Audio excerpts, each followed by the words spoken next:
किसी व्यक्ति की बिना इजाज़त के किसी की प्रॉपर्टी में अवैध रूप से घुस जाना, या फिर कोई प्रॉपर्टी है और आप है कि इसका मालिक कोई और है और आप उसकी प्रॉपर्टी में अनाधिकृत कैसे घुस जाते हैं।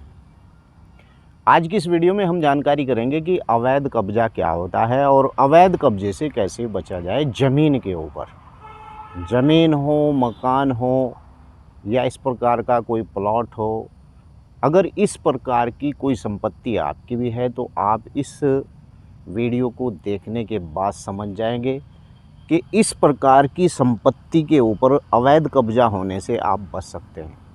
तो चलिए वीडियो को विस्तार से शुरू करते हैं, लेकिन उससे पहले आपसे गुजारिश है कि इस YouTube चैनल को आप लोग सब्सक्राइब कर दें और वीडियो को लाइक और शेयर करना ना भूलें। तो चलिए विस्तार से शुरू करते हैं। ज़मीन पर अवैध कब्जा, लेकिन आपके पास उसके कागज़ भी नहीं हैं और आपने दूसरे की ज़मीन पर अवैध कब्जा कर लिया है और आपने YouTube पर देखा बहुत से यूट्यूबरों की वीडियो।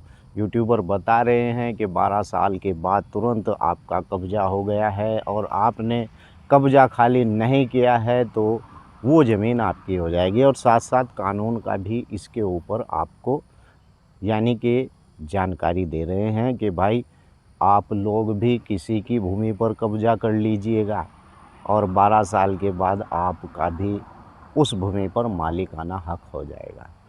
साथियों, ऐसा बिल्कुल भी नहीं है। कब्जा करना बहुत आसान है, लेकिन कब्जे को साबित करना उतना ही ज़्यादा कठिन भी है। तो चलिए आज मैं आपको बताता हूँ। अवैध कब्जा वही होता है, मान लीजिए कि किसी व्यक्ति की भूमि पड़ी हुई है और उस भूमि पर आप कब्जा करने की नीयत से उस व्यक्ति की बिना इजाज़त के आप उसमें घुसते हैं, उसके अंदर तोड़-फोड़ या हर्ष करते हैं, तो इसे कहा जाता है अवैध कब्जा। या ग्राम पंचायत की ऐसी कोई संपत्ति जिसकी आप लोग ज़्यादातर तलाश में रहते हैं।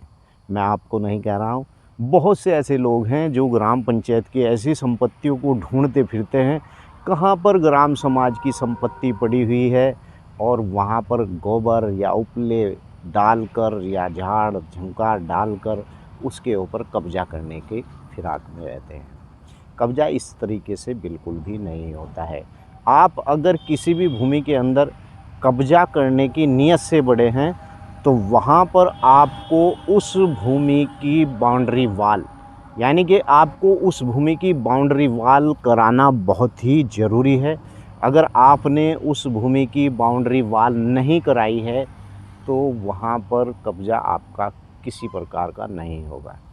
इस बात का कब्जा नहीं माना जाता है कि किसी की भूमि पड़ी थी, आपने वहाँ पर चारपाई डाल ली, या तो आपके जानवरों का टिन शेड हो या फिर आपकी उस भूमि के ऊपर चारदीवारी हो। कब्जा करना उतना आसान है जितना कब्जे को साबित करना आसान नहीं है। अवैध कब्जा, आपकी कोई भूमि पड़ी हुई है और उसके ऊपर कब्जा हो जाता है, आपको क्या करना चाहिए? सबसे पहले तो आपको उस व्यक्ति के खिलाफ़ एफआईआर करनी चाहिए, क्योंकि नए कानून के प्रावधान के अनुसार अब कब्जे को तुरंत हटाने के लिए पुलिस भी इस पर कार्रवाई कर सकती है। पहले क्या होता था कि पुलिस के पास जब भी व्यक्ति जाता तो पुलिस यह कहकर टाल देती थी मामला कि ये दीवानी का मैटर है, आप इसे न्यायालय में लेकर जाएं। लेकिन अब नए कानून के अनुसार पुलिस को इस बात की पावर दी गई है कि अगर कोई व्यक्ति किसी की भूमि पर अनाधिकृत तरीके से कब्जा करता है तो उस व्यक्ति को वहाँ से पुलिस भी हटा सकती है, या आपके ऊपर इतना दम है तो आप भी हटा सकते हैं, लेकिन वही मामला अपराध की संज्ञा में जाएगा। तो उससे बेहतर है कि आप सबसे पहले उस व्यक्ति की एफआईआर करें। नंबर 2, उस व्यक्ति को राजस्व विभाग में उस व्यक्ति के खिलाफ़ एप्लीकेशन दें। नंबर 3, कलेक्टर कि यहाँ पर उस व्यक्ति की शिकायत करें, और शिकायत करने का प्रारूप पत्र अगर आपको लिखना नहीं आता है तो वीडियो के नीचे आप लिख दें, मैं आपको प्रारूप। वैसे तो मैंने बहुत सी वीडियो के अंदर अगर किसी भी टॉपिक पर वीडियो बनाता हूँ तो उसका प्रारूप भी मैं सामने स्क्रीन पर दिखाता हूँ कि इस तरीके से आपको एप्लीकेशन लिखनी चाहिए। क्योंकि गांव देहात से लोग मेरी वीडियो ज़्यादा देखते हैं और उन लोगों को प्रारूप पत्र लिखने के लिए, शिकायती पत्र लिखने के लिए उन लोगों को टाइपिस्ट के पास जाना पड़ता है, वो उनसे 150 रुपये लेता है। तो मैं ऐसा प्रारूप आपको शिकायत का अपनी स्क्रीन पर दिखा देता हूँ। चलिए, अगर डीएम के यहाँ से काम नहीं बनता है, राजस्व न्यायालय से आपका, राजस्व विभाग से आपका काम नहीं बनता है, पुलिस की एफआईआर से आपका काम नहीं बनता है, तो यहाँ पर आप न्यायालय जा सकते हैं। लेकिन अगर आप उस व्यक्ति की शिकायत राजस्व न्यायालय जाएंगे तो 98% मामला यहीं सुलझ जाता है, अगर पुलिस इस पर संज्ञान नहीं ले रही है तो। अवैध कब्जा यही कब्जा होता है कि भैया किसी की प्रॉपर्टी में आप बिना बताए और घुस जाते हैं।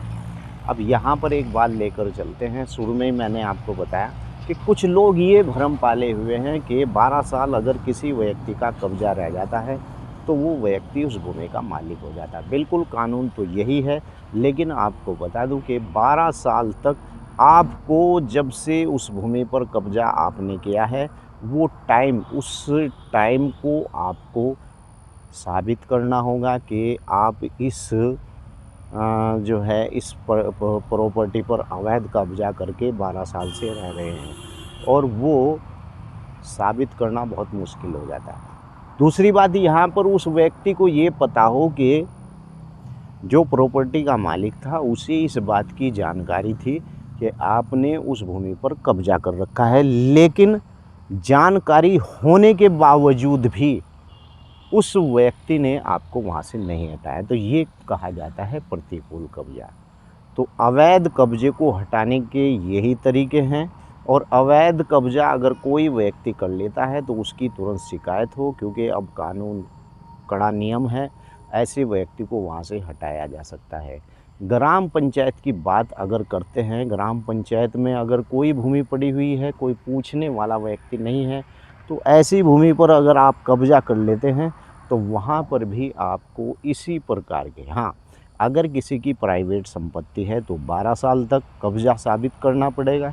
अगर कोई सरकारी संपत्ति पड़ी हुई है, जैसे ग्राम पंचायत की, प्राधिकरण की, कोई इस प्रकार का, कोई नगर पंचायत है तो इस प्रकार का नगर नियम है, तो इस प्रकार के नगर निगम के ऊपर अगर कोई सरकारी संपत्ति या ग्राम पंचायत में पड़ी हुई है तो आपको 30 साल से वहाँ का कब्जा दिखाना होगा। यही है अवैध कब्जा। इससे आगे अवैध कब्जे के ऊपर किसी भी प्रकार का कोई नियम लागू नहीं करना। लेकिन मैं आपको बता दूं लास्ट में जाते जाते, ज़मीन पर अवैध कब्जा करना कानूनन जुर्म भी है, आपको इससे सज़ा भी हो सकती है। आप ऐसी भूमि के ऊपर अगर बैठे हुए हैं कि आपका कब्जा है और काफ़ी पुराना आपका कब्जा है, तो ही आपको उस भूमि पर मालिकाना हक मिल सकता है। वीडियो कैसी लगी है वीडियो के नीचे लिखकर ज़रूर बताएं। आपका कोई सवाल है तो वीडियो के नीचे ज़रूर लिखें, और हाँ, इस वीडियो को लाइक करना बिल्कुल ना भूलें, शेयर करना बिल्कुल ना भूलें। जय हिंद, जय भारत, खुदा हाफिज़।